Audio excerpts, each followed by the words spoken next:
김어준의 뉴스 공장.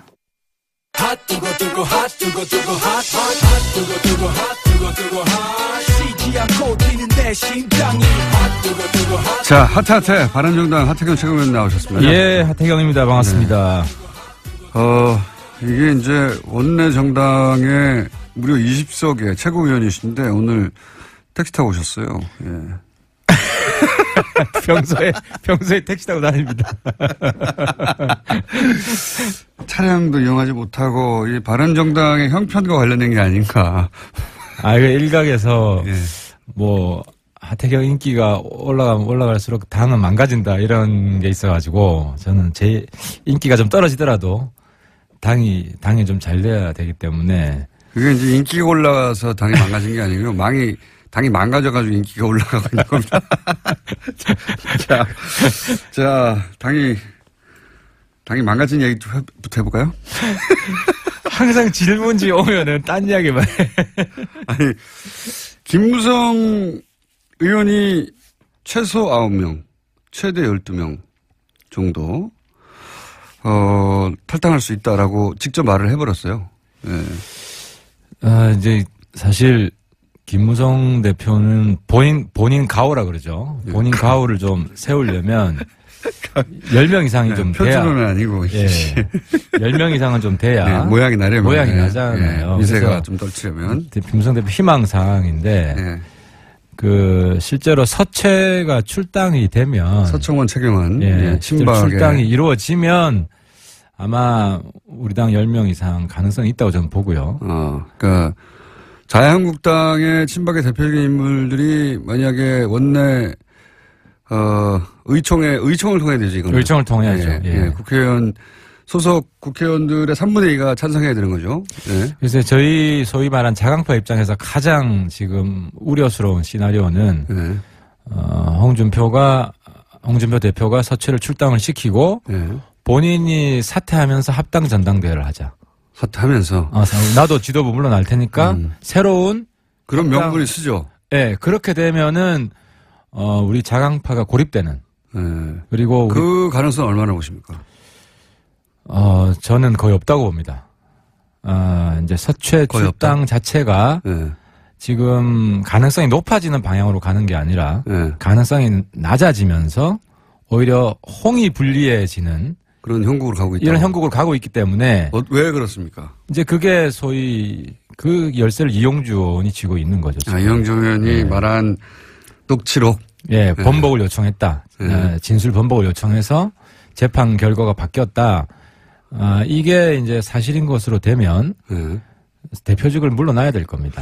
근데 이게 참 애매한 것이요. 원래 공방은 홍준표 대표하고 서청원 의원 사이에 있었던 1심이 시작되기 이전에 홍준표 대표가 서청원 의원한테 전화해서 돈 전달해 준 사람, 서청원 의원 당신 사람 아니냐, 왜 당신들 문제를 나한테 그러냐라고 항의했다고 하고. 그렇죠. 예, 서청원 의원은 그게 아니라 홍준표 대표가 전화해가지고 자신한테 일종의 청탁을 했다고. 그렇죠. 주장했는데 이게 다 1심 전이에요. 근데 이용주 의원이 갑자기 나타나가지고 이용주 의원은 자신이 알고 있는 바로는 그게 아니라 1심이 끝난 후에 2심 재판의 증인이 진술을 번복해달라고 회유하였다. 그렇죠. 다른 얘기를 했어요. 다른 이야기를. 이용주 의원의 주장이 맞으면 홍준표 대표가 위험해지는 거고요. 상당히 위험해지죠. 그럼 그렇죠. 뭐, 예. 그래서 이제 당의 의원들도 이 동향이 어떻게 되는지 지금 보고 있는 거 아닙니까? 근데 홍준표 대표가 저 대표직 계속 못한다. 이런 판단이 들면 홍준표 대표 줄 서 있던 사람들이 슬그머니 조금씩 빠지겠죠. 그렇겠죠. 자기 정치적 미래를 보장 못하니까. 그렇게 되면 그 서채 출당은 더욱더 힘들어지는 것이고, 근데 이제 키는 그래 이용주 의원 확실히 바른정당을 좋아하는 것 같아요. 왜냐하면 이용주 의원의 그 발언이 사실상 바른정당을 구했거든요. 1차 구했습니다. 1차적으로 구했습니다. 근데 이제 좀 걱정되는 거는 이용주 의원 그 발언을 자세히 보면 내가 그 자료를 가지고 있다라고 한 게 아니라 객관적 자료를 내가 가지고 있다가 아니라 당이 한다. 가지고 있다고 그래서 있다고 한다. 그러니까 이제 본인이 공개할 수 있는 거냐. 본인이 가지고 있으면 공개할 수 있는 건데 다른 사람이 가지고 있는 거면 그래서 이용주 의원이 이제 이게 첫 번째 시나리오. 홍준표 대표와 서청원 의원 사이에 있었던 통화의 녹취록을 이용주 의원은 자신은 그렇게 해석했다. 똑같은 녹취록을 해석했다의 시나리오 하나하고 이용주 의원이 잘못 해석했을 수도 있다. 예, 그런 시나리오 하나하고 이용주 의원이 잘못 해석했다면 이용주 의원은 굉장히 큰 정치적 타격을 받고 실제로 명예훼손 고소되겠죠. 네, 그래서 홍준표 대표가 그게 고소가 안 되겠구나. 국감장에서 했구나. 그거는 면책특권이 있겠네요. 있는데 근데 이용주 의원 나이가 별로 안 됩니다. 그 정도까지.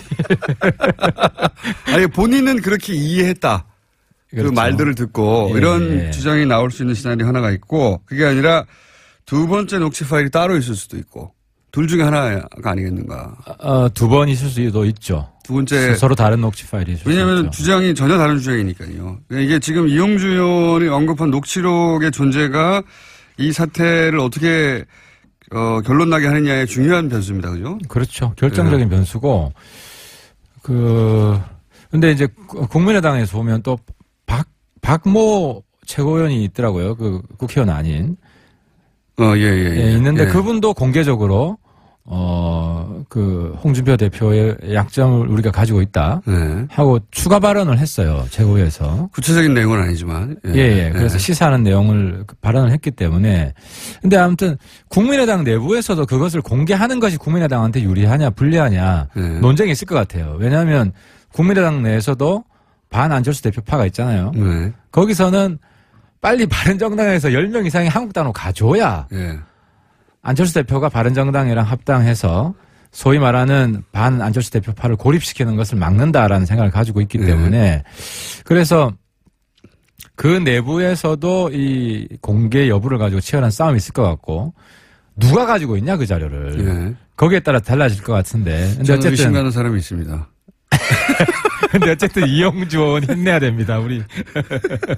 자, 그럼 변수 1, 이용주 의원의 녹취록. 변수 2, 그러면 자유한국당 내 변수로 소위 이제 초재선 의원들이 둘 다 물러가라. 그러니까 서청원, 최경환, 탈당하고 자진 탈당 혹은 뭐 출당이라는 표현을 안 하는 거 보니 출당이라는 절차를 통해서는 어렵다고 생각하나 봐요, 아직은. 그러니까 자유한국당 내 의원 구성으로 따지자면 여전히 친박세가 절반, 최소한 절반 혹은 그 이상이 되니까 여전히 자신을 친박이라고 생각하는지는 모르겠으나 어쨌든 국회의원이 되는 과정에서 친박계 도움을 얻은 분들이 절반 이상 되니까 그 출당은 어렵지 않겠냐 생각해서 그러면 스스로 나가고 동시에 홍준표 대표도 스스로 사퇴하여 양쪽 모두 이렇게 물러나라 이런 주장이 있잖아요. 그런 주장이 강해질 겁니다. 특히 이제 같은 친박이라도 도움을 받은 정도가 굉장히 크다. 그게 아니고 그냥 뭐 일반적으로 그때 공천이 됐다. 이 강도가 다르거든요. 그래서 실제로 친박 내에서도 서채는 이제 좀 끝난 거 아니냐. 마음속으로는 그런 분들이 많아요. 과거의 문제 많은데 이제 두려운 거죠. 계속 힘을 쓸까봐. 그럼 그다음 공천 때도 저분들이 힘을 쓸 수도 있으니까 이제 가만히 있는 건데 만약에 홍까지도 지금 위험하다라는 판단을 하고 있는 사람들이 있거든요. 이제 그러면은 다음 이제 차기를 노리는 사람이 생길 거 아닙니까? 그럼 이제 세력화를 지금부터 정우택 원내대표 노리는 거던데.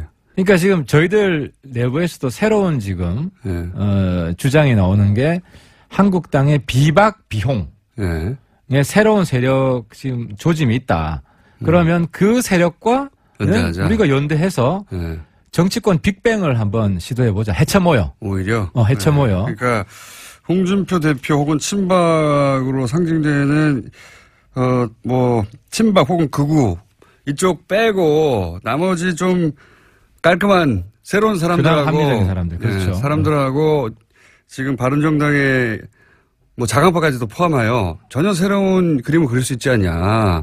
그렇죠. 그러니까 좀 지금은 가지 말고 좀 자제해라. 그게 제가 어젯밤 몇 분들과 이제 이야기를 나눈 건데 네. 그런 흐름이 있으니까 네. 이번 주에 한번 보자. 그런 새로운 흐름이 나오면은 전혀 새로운 판이 된다. 근데 김무성 전 대표, 지금 김무성 의원은 이런 것과 무관하게 가겠다는 거 아닙니까, 현재? 스코어? 이제 김무성 대표는 제가 본 정치인 중에 가장 융통성이 있습니다.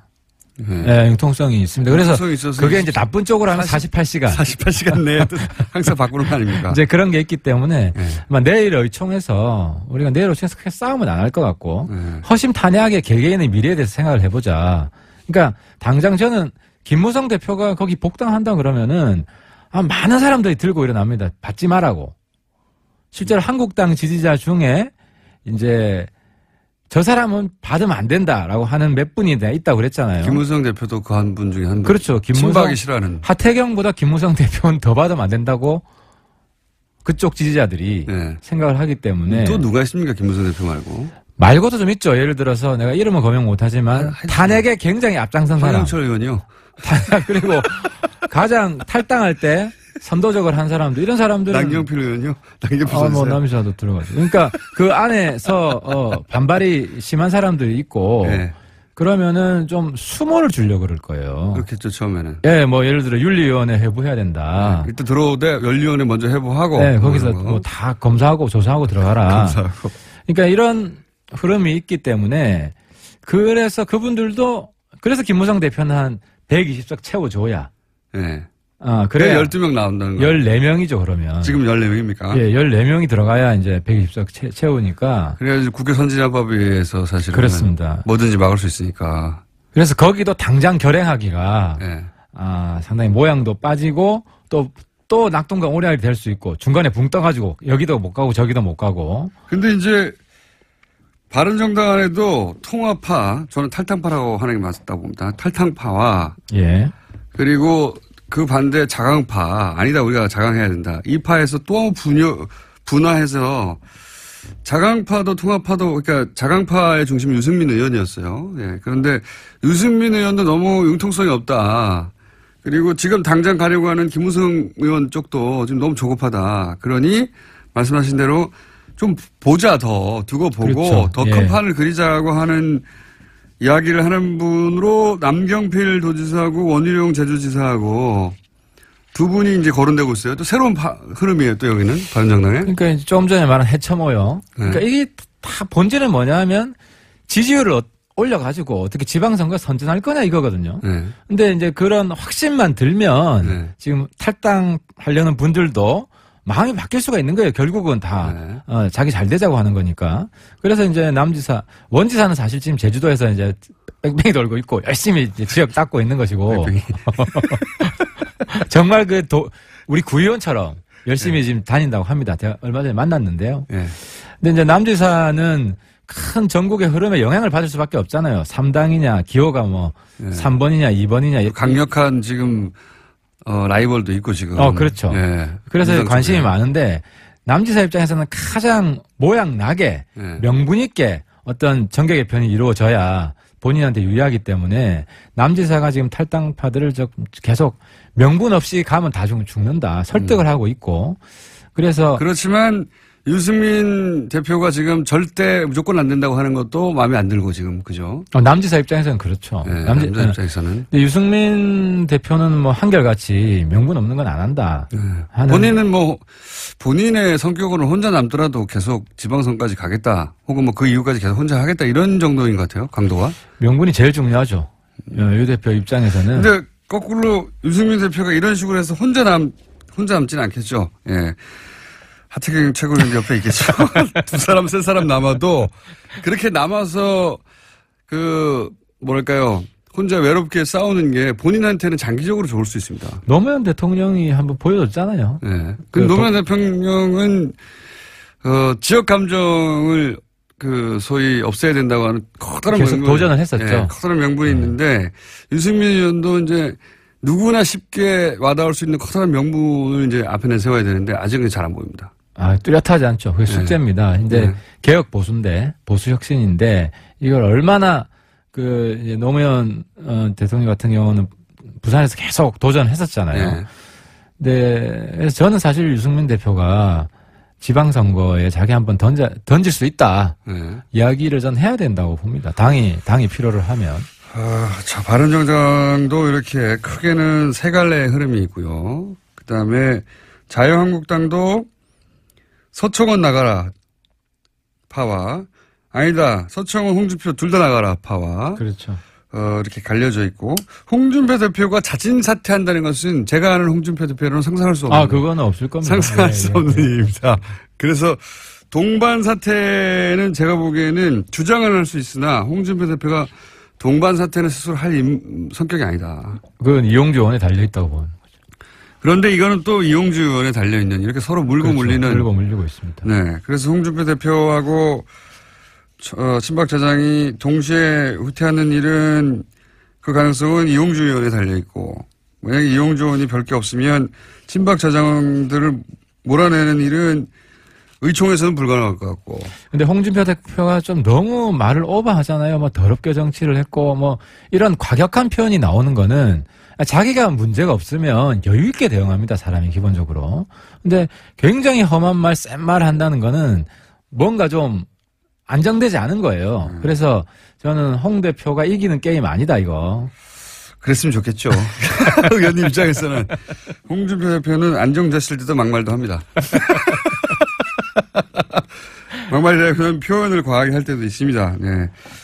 이런 복잡한 방정식이 지금 고차 방정식이 동시에 물려서 돌아가고 있는 상황인 가운데 자유한국당은 바른정당은 여전히 그러면 전당대회를 하는 거죠. 당대표를 뽑는. 전당대회 합니다. 탈당을 하든 말든. 전당대회 사수파. 네. 그래서 제가 해야 될 일이 뭐 그 안에서 몇 등 하는 것도 있지만 전당대회가 있어야 그게 전당대회는 예측 가능하거든요. 13일 끝납니다. 네. 그럼 당 지도부가 새롭게 이제. 시작이 언제죠, 이게? 이게 이제 이번 주 금요일부터 TV 토론 시작합니다. 얼마 안 남았네요. 네. 금요일부터 전당대회를 해가지고 13일 날 끝이 나서 끝나죠. 새로운 대표가 선출되는데 지금으로서는 유승민 후보가 가장 가능성이 높고 현재 2위는 하태경 또 2위에서 2위 나갈 필요 없잖아요. 그러면 네, 그냥 달라고 하세요. 전당대회가 이루어지면 이제 격차지 격차. 어느 정도 격차 나는 것인가. 그런데 이 전당대회는 설사 탈당파 김무성 의원 플러스 최대 심의비망이라고 하는 그 탈당파가 전당대회가 시작되고 나서 탈당하더라도 하는 거죠. 전당대회 전에 지금 움직이려고 하는데요. 김무성 대표가. 근데 명분이 박근혜 출당밖에 안 되는데 그러면 두 자리 절대로 안 됩니다. 박근혜 출당만 되면. 출당이라는 변수도 하나 있군요. 네, 박근혜 출당되고 이제 나가면 한 자리 숫자인데 김무성 대표가 그렇게 초라하게 결행을 할 것인가. 이게 참 김무성 대표의 복귀는 불과 시계를 1년도 안 됩니다만 한 10개월 정도만 돌려보면 김무성 대표가 잘 나가지 않으려고 하는 유승민 대표를 끌고 나온 사람, 장본인 아닙니까? 그래서 김무성의 정치가 제가 볼 때 계속 작아지는 정치를 하고 있다. 김무성 대표가 유승민 대표는 마지막까지 남아있는데 자꾸 나가자고 해서 끌고 나왔잖아요. 그래 놓고 나와서 그럼 계속 하자고 그러는데 이제 자기 혼자 돌아가겠다는 거 아닙니까? 이거 초라한 건데 사실. 그래서 김무성의 시대가 이미 끝났는데 본인만 모르고 있는 거 아니냐 하는 이야기들이 주변에서 많이 나오는 거죠. 엄청 많이 나옵니까? 조금 나옵니까? 많이 나오죠 지금. 네. 그런데 어쨌든 돌아가는 길에 간판으로 내세울 분은 이제 이분밖에 없으니 이분은 근데 목적이 뭘까요? 이렇게 돌아가서 어떻게 하려는 거예요 본인이? 국회의원 한 번 더 하는 건 어렵지 않잖아요 본인 입장에서는. 그래서 본인 입으로는 자기가 이제 뭐 역사에 죄를 짓지 않기 위해서 보수 통합을 해야 된다. 뭐 이런 말씀을 하시는데 네. 뭐 공감하시는 분이 별로 없죠. 지금 보수가 지금 바뀌는 게 제일 중요한데 보수 혁신에 대해서는 뭐 아무 노력도 안 하고 있지 않습니까? 몇 명이 가더라도 만약에 한 명이라도 가면 원내 교섭단체가 무너지지 않습니까? 그래서 지금 저희들이 정당 보조금도 이제 정의당 분들 불러가지고 네. 교섭단체 하지 않고 정당이 살아가는 법에 대해서 축구 배고프지만 지지율 올리는 노하우의 대해서 저도 이제 노회찬 선배처럼 신문지 깔고 한번 눕고 어떻게 하면 가성비 최고로 활동할 수 있는가? 네. 과거에 민노당 보면 교섭단체 아님에도 불구하고 이슈를 많이 주도를 했거든요. 그렇죠. 예. 그런 과거 이제 저희 다시 저는 우파 운동권으로 저는 돌아가야 된다고 생각을 합니다. 예. 여당의 부자 정당에 있다가 이제 원내 교섭단체도 한 정당 보조금도 줄어들고 택시 계속 타셔야 되겠네요. 아르바이트 좀 하셔야 될 것 같고. 자, 이것이 제가 보기에는 한 달 이내 모두 다 결정될 일입니다. 그죠? 11월 달 내에 결론이 날 겁니다. 그렇죠. 11월 내에 한 달 내에 오늘 10월 마지막 날이니까. 예. 한 달 내에 결정 날 것이고, 예. 그러면 이제 바른정당의 원내 교섭단체도 무너지고 이렇게 하면은 저희도 고정을 격주로 한 분으로. 딱히 크게 들을 내용이 없을 것 같아가지고. 이제는 야성 우파로 다시 태어나는, 저는 꼭 필요하다고 생각합니다, 이 과정이. 이렇게 쫄딱 망해봐야 보수가 정신 차리지. 아니, 돌아간 분들은 여전히 최대 정당의 소속 의원이 되고, 남아있는 분들이 쫄딱 망하는 거죠, 이렇게 되면. 아니, 근데 돌아가는 분들이 100% 저는 다 돌아갈 수 있다고 보지 않습니다. 그분들도 현실을 직시해야 된다. 금이 환영은 없다. 금이 환영은 없겠죠. 네. 네. 그리고 엄청난 수모를 당할 것이다. 네. 수모를 당했으면 좋겠다, 이거 아닌가요? 근데 그 지지자들 성향이, 네. 지지자들 성향이 딱 보면 있잖아요, 몇 분. 네. 그분들. 그래서 이 판단을 좀 잘 하시라. 다시 한번 촉구를 드립니다. 지난주에 나름대로 폭로했는데요. 그러니까 국민의당 경선한 당일날 손학규 전 지사가 찾아와서 안철수 대표의 뜻이라며, 이 소위 이제 통합의 간을 본 적이 있다. 정확하게 통합이라는 말은 안 했지만, 그 얘기를 하셔서, 이거 처음 나온 얘기고, 나름 이 폭발성이 있다고 생각했는데, 요 내용 가지고 별로 기사는 안 났더라고요. 많이들 알고 있었던 것 같아요. 검색해보면, 네. 그날 기자들이 봤어요, 저하고. 네, 손학규 대표 만나는 거. 그래서 몇 군데서 기사를 이미 썼어요. 네. 근데 그게, 거기에 안철수 대표의 뜻이 담겨 있다는 게 이제 처음으로 나온 거 아닙니까, 지난주에. 그렇죠. 네. 처음으로 나왔죠. 근데 제가 오늘 안철수 대표 평가를 다시 하면, 지난번에 좀 너무 강하게 대시해가지고, 네. 오히려 좀 부작용이 있었다라고 제가 말씀드렸는데, 시간 지내놓고 보면 국민의당하고 바른정당 진도를 많이 빼놨어요. 그러니까 결혼하는데 성공은 못했지만 안철수 대표의 마음이 느껴져가지고 선거 연대까지는 지금 거의 기정사실화 돼버렸어요. 아무도 반대를 안 하고 있습니다. 그래서 안철수 대표가 질러놓은 것이 새로운 좀 정치, 좀 자기 개인은 조금 망가져도 크게 정치판을 바꿔놓는 이런 새로운 초식을 배운 건지. 그게 아니고 본인이 크게 잘 내려고 그랬는데 본인은 안 되고 나머지 상황은 그렇게 흘러가는. 예. 그래서 반대가 아닌가 싶어요. 저희들 국민의당하고 바른정당은 연애 기간에 실제로 데이트 중입니다. 현재. 예, 데이트 중이고 끝은 알 수 없죠. 근데 박지원 전 대표를 비롯한 소위 이제 호남계라고 하는 중진들의 입장에서는 이거 바른정당하고는 안 돼. 라는 게 강한데 만약에 정계 개편의 회오리가 막 불어요. 실제. 그렇다고 치자고요. 안 불 수도 있지만.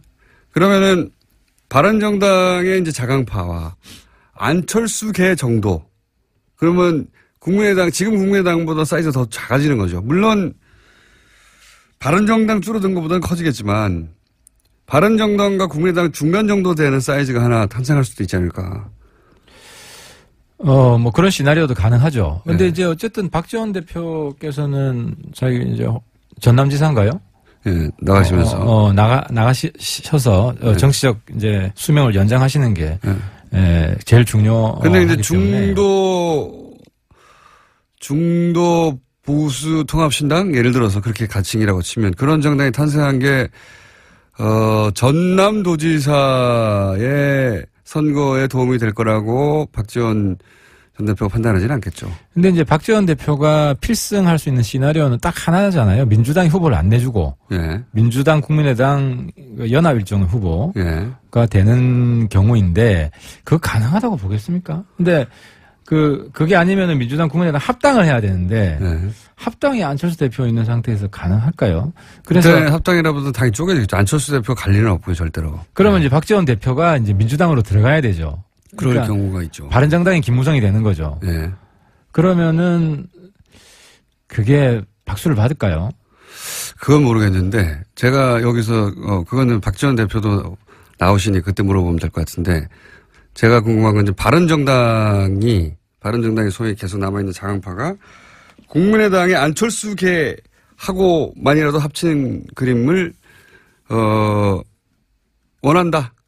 정 안 되면 물론 크게 가야 좋지만 이런 그러니까 안철수와 유승민 투톱의 정당 이것도 가능하다고 그림 속에 있으십니까? 근데 이제 아까 제가 말씀드린 대로 이게 작아지는 게 아니라 네. 저는 박지원 의원이나 김무성 의원이나 다시 회생할 수 있는 정치는 항상 변화무쌍하니까 다시 회생할 수 있는 방법은 이 두 분이 손을 잡고 김무성과 박지원이 예. 다시 손을 잡고 우리 국민의당과 바른정당이 통 합쳐서 영원한 대화 네. 국민 통합으로 해서 우리 다시 열심히 해보자. 60석짜리. 우리는 이번 국회로 끝이다. 예. 이번 국회로 끝이다. 두 분은 이제 나는 더 이상 정치하지 않을 것이다. 마지막이다. 그렇죠. 의원은 끝이다. 예. 이 정도 선언을 하고 정말 마음을 비우고 움직이면 두 분은 저는 다시 살아날 수 있다. 네, 그럴 일은 제로라고 봅니다. 저는 두 분이 그런 판단을 할 수 있고 그래서 우리 당 일각에서도 박지원 대표에 대한 배처 그름이 있는데 저는 박지원 같은 분이 시어머니 역할을 하면 당의 미래를 위해서 마이너스보단 플러스가 많다. 알겠습니다. 네. 그런 경륜이 있는 분이 또 별로 없잖아요. 지금까지 이제 어떻게든 살아남으려고 하는 온갖 시나리오에 대한 이야기를 하태경 최고위원으로부터 살아남기에 모든 가능한 시나리오를 그리고 있는 하태경 최고위원의 이야기였고요. 다스는 누구 겁니까? 어제 누가 그제 정도원 선배랑 네. TV에서 이야기를 했는데 정도원 선배 깔끔하게 정리를 하더만요. MB 건데. 본인은 자기 거 아니라고 할 거다. 불이 아니라고 할 거다. 왜냐 법적으로는 자기 게 아니잖아요 지금. 그렇죠. 그래서 근데 지금 자기 거 해야 될 이유도 없고 오히려 좀 문제가 되니까. 내 거 아니라고 선언하고 포기해버립니까? 그러니까 그렇지 지금 현재가 자기 거 아니니까 이 상태를 쭉 유지하면은 뭐 다스 문제는 뭐 어쨌든 그 문제를 가지고 MB를 큰 집에 넣기는 어렵지 않냐. 다른 거를 찾아야 되는 거지. 신선한 해석이 나왔습니다. MB가 맞는데 법적으로는 아니니까 그냥 이 상태로 쭉 가려고 할 것이고 그러면 집어넣기 어렵다. 라고 네, 정두원 그렇죠. 의원이 얘기했다는 거죠. 네. 정두원 의원이 그런 가능성이 있다고 했고 제가 볼 때도 MB가 굳이 이거 내 거야 라고 지금 해서 찾으려고 할 이유가 없잖아요. 자기 거 아니라고 하겠죠 당연히. 계속해서. 그러니까 재산을 찾아주는 거죠. 재산을.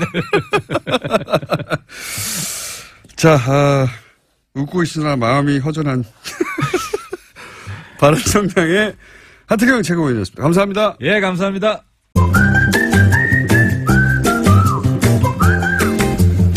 칼플라니 사회경제연구소 회원이 늘었다 줄었다 하는 줄진 않습니다. 회원 가입이 늘었다 줄었다. 칼플라니 사회경제연구소의 정태인 소장님 나오셨습니다. 안녕하십니까? 네, 안녕하세요. 지난주에 저희가 세계적인 경제학자들을 모아서 포럼을 했다는 사실을 알고 깜짝 놀랐는데. 그게 왜 놀랄 일이에요? 그러니까 말만 사회경제연구소가 아니라 제법 사회경제연구소다. 그리고 또 전국 북콘서트 활동을 너무 심하게 몹시 활동적으로 하고 계신 거 아닙니까? 갑자기. 자영업자가 살려면 별짓을 다 하는데 이번에 여름에 책을 2권 번역을 해서 그거를 이제 북콘서트 할 예정입니다. 칼 플라니의 딸 이름이 뭐라고요? 캐리 플라니 레빗. 네. 캐리 플래니도 아버지만큼 유명합니까? 아버지만큼은 아니지만 네. 발전 경제학자로서 굉장히 유명한, 특히 이제 아메리카 쪽에서 굉장히 유명한 학자인데 유명하군요. 거대한 전환에서 거대한 금융화로라는 책을 썼고 제가 내용이 뭡니까 그게? 그러니까 칼 플라니의 핵심 사상은 자유방임 자본주의라고 하는 건 정부가 만든 거다라는 거거든요. 그러니까 시장이라는 게 자연스러운 게 아니라는 거고 그게 19세기 말 20세기 초에 그런 짓을 했기 때문에 나치즘도 나오고 위기를 맞았다는데 그 똑같은 일을 지금 21세기에도 일어나고 있다. 이른바 신자유주의가 또 시장 만능인데 그게 자연스러운 일이 아니라 정부가 그렇게 만든 거다라는 거죠. 자유화하고 뭐 사유화하고 이런 것들이 전부 정부가 이게 만든 거라는 거고 그게 이제 다시 현재 위기를 낳고 있다. 고전적인 자유주의라는 게 시장이 알아서 한다는 건데 시장이 알아서 하는 게 아니라 그것조차 사실은 정부가 만들어낸 네, 국가가 다 만들어낸 것이고 네. 그래서 자유주의가 아니다 그게 신자유주의도 마찬가지고 네. 그래서 대안이 뭡니까? 이 양반의 주장은. 이 대안에 관한 게 또 한 권의 책이에요. 그래요? 예. 그러니까 자본주의를 다시 생각한다라고 하는 거는 지금 가장 핫하게 뜨고 있는 마주카토라고 하는 네오 슌페타리언인데 기술 경제학하는 분이 편집을 했는데 이분들이 11분인데 전부 폴라니를 인용해요. 그러면서 폴라니가 그러니까 경제학의 역사에서는 굉장히 중요한 역할을 한 인물이군요, 말하자면. 예, 케인즈, 슌페터, 하이에크, 폴라니 이게 이 네 분이 동시에 태어났거든요. 거의 동시대에 책을 썼고. 근데 이제 폴라니가 상대적으로 이제 경제 정책 면에서는 뒤져 있었는데 왜냐면 구체적인 정책을 안 했기 때문에. 근데 이제 그 11분의 유명한 경제학자들이 그러면 지금 이 상태에서 우리는 어떤 정책을 써야 되느냐? 라는 거를 이제 모아놓은 게 자본주의를 다시 생각한다라는 책. 뭐 스티글리츠라고 하는 노벨 경제학상 받은 분도 들어있고. 폴라니가 재평가되고 있는 거군요, 말하자면. 네. 그렇다고 볼 수가 있고요. 근데 정태인 수석님은 일찍부터 평가하고 있었고. 특별히 제가 이 책을 자본주의를 다시 생각하는 걸 번역한 거는 사실 소득주도 성장론은 제가 2012년에 책을 썼어요. 예. 예. 근데 이제 그게 5년 뒤에 채택이 됐는데 소득주도 성장론의 가장 큰 약점이 이게 수요 측면 정책이기 때문에 공급 정책이 없다는 비판을 받을 거거든요. 근데 이 자본주의를 다시 생각한다가 바로 그 공급 정책을 쓴 거예요. 혁신성장. 특히 혁신성장에 관한 책이 있기 때문에 이제 번역을 해서 소득주도 성장과 혁신성장론 양쪽이 이제. 그럼 이걸 읽으면은 문재인 정부의 앞으로 정책 기조가 이런 방향으로 갈 거라고 하는 힌트를 얻을 수 있는 겁니까? 그러니까 문재인 정부의 청와대 경제수석실이나 거기서 읽어야죠. 거기서 읽고. 근데 핵심은 이거예요. 그러니까 여러 가지 기술 혁신이 있지만 국가가 초점을 잡고 해야 되는 거고 지금 확실한 거는 녹색 거대한 전환이다. 그러니까 녹색으로 전체 이 경제 시스템, 사회 시스템을 바꾸는 게 지금 정부가 해야 될 일이다. 이건 시장에 녹색이라고 하는 것은 단순히 환경이 아니라 지속 가능한 생태적인 이제 기술 혁신, 삶의 혁신 이런 것들이 지금 다시 경제 성장률도 올리면서 더 평등한 그리고 지속 가능한 그런 사회를 만들 수 있는 것이다라고 하는 게 이 책의 핵심적인 메시지입니다. 그렇군요. 유명한 사람도 같이 썼네. 노벨 경제학상? 스티글리츠. 네, 마주카토도 레온티에프 상 받은 굉장히 유명한 경제학자고. 예, 뭐 여기 나오는 분들이 다 세계적입니다. 제가 하여튼 이 두 권의 책을 들고 그러니까 하나는 폴라니가 경제를 어떻게 바라봤나 경제 역사에 관하고 하나는 그러면 구체적으로 어떻게 할 것인가 뭐 이렇게 그러니까 거대한 전환도 흔히 사고 안 읽는 책 중에 하나거든요. 두꺼워서. 근데 이 거대한 전환에서 거대한 금융화를 읽으면 그 앞부분이 아버지 얘기를 쉽게 해설해주고 있어요. 딸이 계속 얘기하면서. 안 읽어도 돼요. 안 읽고 북커스트 가서 들으시면 됩니다. 예, 그럼 됩니다. 그런 다음에 읽은 척 하면 됩니다. 자, 하여튼 북커스트를 한다고 하시길래 없는 일이라 제가 한번 소개해드렸고요. 그 자세한 소식은 칼플라니 사회경제연구소 홈페이지 가서 보시고.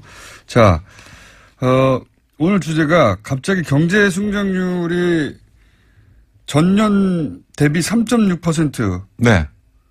이거 굉장히 높은 거 아닙니까? 그렇죠. 그동안 이명박 박근혜 정부의 경제 성장률이 3%가 안 됐거든요. 네. 3.6%고 분기별로는 지난 2, 4분기 그러니까 7, 8, 9월에 비해서 1.4%니까 네. 만일 이 속도를 계속 가면 5.5%가 넘는다는 얘기거든요. 아니 왜 갑자기 문재인 정부가 출범 초기라고 뭔가 펌프질 해가지고 뭔가 숫자 만들어낸 거 아니에요? 그럴 리는 없고요. 저도 참여정부 있었는데 그럴 건 아니고. 이게 어떻게 가능하죠? 갑자기? 역시 이 반도체 수출이 핵심적인 역할을 합니다. 반도체요? 예, 수출 증가율이 6.1%예요. 그러니까 다른 때는 늘어봐야 하는 통계로는 2% 뭐 이랬었는데 지난 2분기에는 마이너스 2.9였는데 6.1%가 증가했고 그다음에 기계류 투자, 설비 투자가 늘어났고 그리고 정부 투자 이거는 이제 문재인 정부가 한 거죠. 이제 정부가 지출을 늘려서 성장률을 끌어올렸고 역시 안 되는 거는 소비입니다. 그러니까 1.4%인데 소비는 0.7%거든요. 가계빚이 많다 보니까. 예, 그러니까 소득주도 성장에 의해서 가난한 사람들, 보통 사람들의 소득이 늘어야 소비는 늘어날 수 있거든요. 지금 그러니까 문재인 정부 들어서서 경제 성장률이 이명박 박근혜 시절에 평균치를 넘어가고 있는 겁니다, 갑자기. 네, 넘어갔고 지금 웬만해서 4분기에 어떤 성장률이 나와도 3%는 넘을 것 같아요. 이거 운이 좋은 거죠, 이건. 사실 지금 성장률을 문재인 정부의 정책 때문에 그렇다고 얘기하는 그렇거든요. 그건 그렇죠. 예. 네, 세계 경제가 좋아지면서 특히 반도체에 대한 수요가 확 늘어났어요. 원래 잘 되는 집은 이렇게 운이 따라주는 겁니다. 대통령 정도 내면 운이 따르지 않으면 운이 좋기 때문에 본인 이 정부가 어떻게 하느냐에 따라서 정말로 우리 나라 경제와 사회가 좋아질 수 있다는 거죠. 근데 이 중에 제일 중요했던 건 반도체입니다. 역시 반도체. 조금 전에 제가 들어오기 전에 TV 화면으로 나오는 걸 보니까 삼성전자의 영업이익률이 3배예요. 작년에 비해서. 이야. 그러니까 그건 뭐냐면 반도체 가격이 급상승했다는 거거든요. 예전에는 그러니까 대기업 총수 그쪽으로 구속시키면 안 된다는 이유 중에 하나가 큰일 난다고 망한다고 그랬는데 지금 감옥에 들어가지 얼마나 지냈는데 계속 잘 되고 있어요. 삼성전자가. 삼성전자 지금 부회장이 지금 감옥에 들어가 있는데 이렇게 삼성전자 잘 그러니까 됩니까? 뭐 인과관계는 없습니다만 여하튼 총수가 들어가면 망한다는 명제는 틀렸다는 게 이제는 그걸 주장 못하게 생겼어요. 근데 반도체라고 하는 게 얼마나 집적도를 높이느냐인데 초기에 가격이 신제품이 나왔을 때 가격이 확 올라가거든요. 그다음에 급속하게 떨어져요. 그렇죠. 보통은. 다른 데도 비슷한 걸 만들어내기 때문에 그래서 반도체 주기를 보통 2년 무어의 법칙이라는 게 있어요. 그걸 갖다 황의 법칙이라는 거 바꿔서 1년이다 이렇게 삼성이 그렇게 했었죠. 대체로 1년 6개월에서 2년 사이 반도체 주기가 오는데 초기 1년 동안은 가격이 확 올라가고 그걸 맨 처음에 하는 데는 엄청 돈을 버는 건데 그게 삼성하고 하이닉스예요. 현재로서는 D램 메모리 반도체에서는 세계 1, 2위입니다. 근데 이제 이게 지금 1년 가까이 됐거든요. 그러니까 이제는 이 반도체 경기라고 하는 건 서서히 줄어들 것이다. 이렇게 봐야 되기 때문에 이게 계속 유지될 것이다. 이렇게 볼 수는 없다는 거죠. 그렇다고 하더라도 문재인 정부 입장에서는 무척 반갑겠네요. 그럼요. 이 자체 수치가 결국은 나중에 가면 수치로 그 한 해 혹은 뭐 그 시기에 성과를 표시할 수밖에 그러니까 가장 다행인 것은 모든 정부가 이 성장률이 안 나오면 재벌한테 매달리거나 건설 경기를 일으키려고 해요. 숫자가 안 나오니까. 짧게 이 성장률을 올릴 수 있는 거. 근데 어느 정도 이게 여유가 있으니까 지금 가계부채 대책 같은 것들이 사실은 경기에는 나쁜 영향을 미치거든요.